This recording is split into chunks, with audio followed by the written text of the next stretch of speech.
আপনি কি গর্ভবতী আর ভাবছেন এই সময়ে ট্যাংরা মাছ খাওয়া নিরাপদ হবে কিনা? ট্যাংরা মাছ ছোট মাছ হলেও এতে রয়েছে অনেক ধরনের পুষ্টিগুণ। তবে গর্ভাবস্থায় খাবার নির্বাচনে একটু ভুল হলেই মা এবং শিশুর উপরে পড়ে যেতে পারে বিরূপ প্রভাব। আজকের ভিডিওটিতে আমরা আপনাদেরকে জানাবো যে গর্ভাবস্থায় ট্যাংরা মাছ খাওয়ার উপকারিতা, সম্ভাব্য অপকারিতাগুলো এবং কি করবেন অর্থাৎ কি করণীয় এবং আপনার বর্জনীয় বিষয়গুলো আজকে বিস্তারিত জানাবো। আসুন শুরু করা যাক। তার আগে সুপ্রিয় দর্শক মণ্ডলী, আপনি কত মাস গর্ভবতী এবং আপনার কোনো শারীরিক সমস্যা আছে কিনা সেটি অবশ্যই আমাদেরকে কমেন্ট করে জানান। তো সুপ্রিয় দর্শক মণ্ডলী, ট্যাংরা মাছ হলো একটি দেশি ছোট মাছ যেটি বাংলাদেশের বিভিন্ন অঞ্চলে অত্যন্ত জনপ্রিয়। এই মাছ যেমন স্বাদে অসাধারণ, ঠিক তেমনই এতে কিন্তু খুব গুরুত্বপূর্ণ কিছু উপাদান রয়েছে, যেমন উচ্চমানের protein, omega 3 fatty acid, iron, calcium, vitamin A, vitamin D এবং ফসফরাস। এই গুরুত্বপূর্ণ উপাদানগুলি আপনার শরীরের রোগ প্রতিরোধ ক্ষমতা বাড়াতে শুরু করে, পাশাপাশি আপনার হাড়ের গঠন মজবুত করতে এবং চোখের দৃষ্টিশক্তি ভালো রাখতে দারুণভাবে সহায়ক ভূমিকা পালন করছে। গর্ভাবস্থায় মায়ের শরীরে যেমন প্রয়োজন হয় অতিরিক্ত পুষ্টি, শিশুর স্বাস্থ্য, ব্রেন ডেভেলপমেন্ট এবং হাড়ের গঠনের জন্য সেটি অত্যন্ত প্রয়োজন। এই সময়ে ট্যাংরা মাছ খেলে আপনারা যেসব উপকারগুলো পাবেন আসেন জানিয়ে দিই। এরপরে আপনাদেরকে ধাপে ধাপে জানাবো যে এই মাছ খাওয়ার সম্ভাব্য অপকারিতা সমূহ এবং এই ট্যাংরা মাছ গর্ভাবস্থায় সঠিকভাবে কিভাবে খাবেন এবং বেশ কিছু বোনাস পরামর্শ থাকছে। আসুন সুপ্রিয় দর্শক মণ্ডলী, এই ট্যাংরা মাছ খাওয়ার উপকারিতাগুলি আপনাদেরকে জানিয়ে দিই। প্রথমেই এটি আপনার ভ্রূণের যে কোষ গঠন এবং বৃদ্ধির জন্য খুব দারুণভাবে সহায়তা করে থাকে, কারণ এটা রয়েছে প্রোটিন, যে প্রোটিন ভ্রূণের কোষ গঠন এবং বৃদ্ধির জন্য খুব অত্যন্ত প্রয়োজনীয় একটি উপাদান। তাছাড়া ট্যাংরা মাছে রয়েছে ওমেগা 3। এই শিশুর মস্তিষ্ক এবং চোখের বিকাশের জন্য ওমেগা 3 কিন্তু খুব প্রয়োজনীয় একটি উপাদান, যেটি এই ট্যাংরা মাছে আপনার পর্যাপ্ত পরিমাণে পাবেন।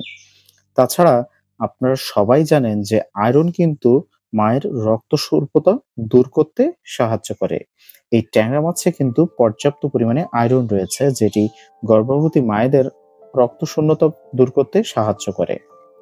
তাছাড়া ক্যালসিয়াম এবং ফসফরাস কিন্তু গর্ভের শিশুর হাড় এবং দাঁতের গঠন ভালো রাখতে সাহায্য করে, যেটি এই ট্যাংরা মাছে আপনারা পর্যাপ্ত পরিমাণে পাবেন এই ক্যালসিয়াম এবং ফসফরাস উপাদানটি। তাছাড়া ট্যাংরা মাছ কিন্তু চর্বিযুক্ত নয়, অর্থাৎ কম চর্বিওয়ালা একটি মাছ, তাই ওজন নিয়ন্ত্রণে রাখতেও সাহায্য করে। তাই যারা অতিরিক্ত ওজনের মায়েরা রয়েছেন তাদের কিন্তু এটি কিন্তু খেতে তেমন কোনো বিধিনিষেধ নেই। তাই গর্ভাবস্থায় ট্যাংরা মাছ কিন্তু একটি ভালো পছন্দনীয় মাছ হতে পারে। কিন্তু কিছু বিষয় যদি আপনি না মানেন তাহলে এই উপকার মাছটি কিন্তু আপনার জন্য বিপদের কারণ হতে পারে। তাই সেটি জানার আগে অবশ্যই আপনার বয়স কত এবং ওজন কত সেটি আমাদের কমেন্ট করে জানান, তাহলে আমরা বলতে পারবো আপনি ঠিক কতটুকু মাছ প্রতিদিন খেতে পারবেন। যেমন যদি জল দূষণ হয় এবং বিষাক্ততা থাকে, যেমন অনেক সময় বিভিন্ন পুকুর বা নদীর ট্যাংরা মাছ কিন্তু দূষিত হতে পারে, কারণ এই পুকুর বা নদীতে থাকা হেভি মেটাল যেমন পারদ অর্থাৎ মার্কারি নামক যে ক্ষতিকর উপাদানটি সেটি যদি থাকে, সেক্ষেত্রে কিন্তু গর্ভের শিশুর নার্ভাস সিস্টেমকে ক্ষতি করতে পারে। তাছাড়া অনেকেই আছেন যারা প্রত্যেকটা খাবারই অতিরিক্ত তেল মশলা দিয়ে রান্না করেন। আপনারা যদি গর্ভাবস্থায় অতিরিক্ত ঝাল তেলে রান্না করলে আপনার কিন্তু গ্যাস, অম্বল বা হজমের সমস্যা হতে পারে, যেটি গর্ভাবস্থায় কিন্তু অবশ্যই বিপজ্জনক। তাছাড়া যদি মায়ের মাছ জাতীয় খাবারে যদি অ্যালার্জি থাকে, সেক্ষেত্রে অবশ্যই আপনাকে চিকিৎসকের পরামর্শ ছাড়া এটি খাওয়া যাবে না। আপনার অ্যালার্জি আছে কিনা সেটি অবশ্যই কমেন্ট করে জানান। তাছাড়া অনেকেই আছেন যে পচা বা সংরক্ষিত ট্যাংরা মাছ খেয়ে থাকেন, সেক্ষেত্রে কিন্তু আপনার ফুড পয়জনিং হতে পারে, যেটি গর্ভবতী নারীর জন্য মারাত্মক ঝুঁকিকর। তাই অবশ্যই টাটকা মাছ খাওয়ার চেষ্টা করবেন। তো সুপ্রিয় দর্শক মণ্ডলী, এটি কিন্তু শুধু খেলেই হবে না, এটি খাওয়ার কিন্তু সঠিক নিয়ম রয়েছে। সেটি আসুন আপনাদেরকে জানিয়ে দিই।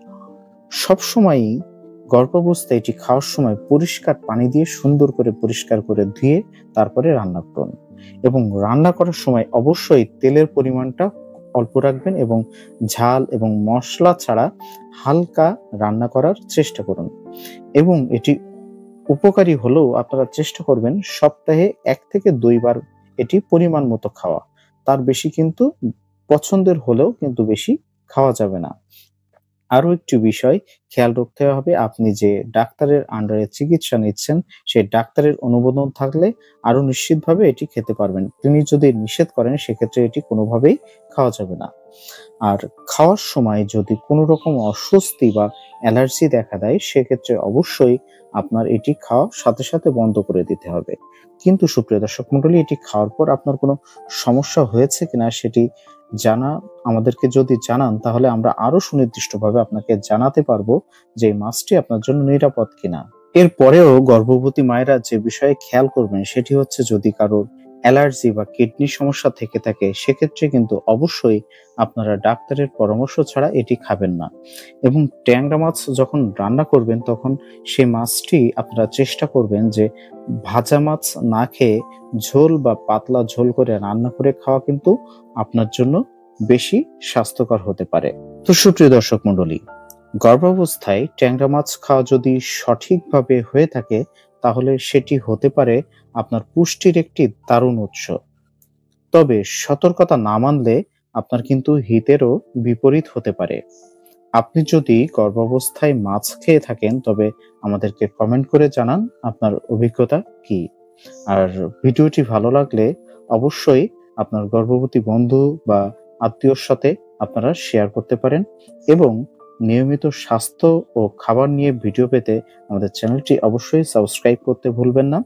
ধন্যবাদ ভিডিওটি দেখার জন্য। আর পরবর্তীতে আপনারা কোন বিষয়ের উপরে ভিডিও পেতে চাচ্ছেন সেটি অবশ্যই কমেন্ট করে জানেন।